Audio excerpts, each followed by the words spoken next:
Gerrymandering is why election maps across the country can look so crazy. Politicians manipulate boundaries to favor one party over another.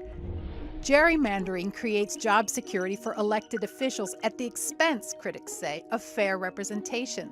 But even though politicians say they hate it, gerrymandering has been used for over 200 years. The question is, have things gone too far?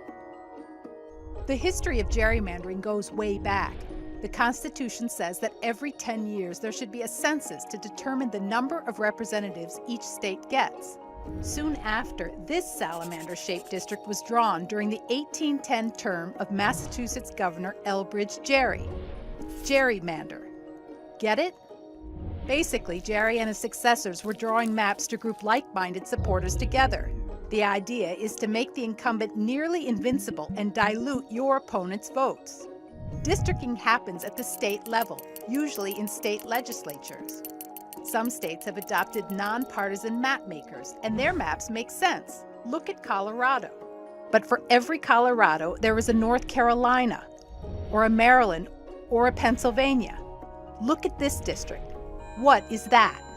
The Supreme Court stepped in 1986 to toss out redistricting done on the basis of race.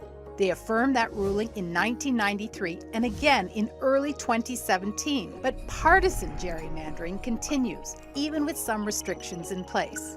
The Supreme Court has recognized that politics will always be involved in drawing district maps. But critics say there are no national standards, which means the process varies wildly state by state. And they say that's unfair to voters, which is why you can expect the issue to be challenged in the court for many years to come.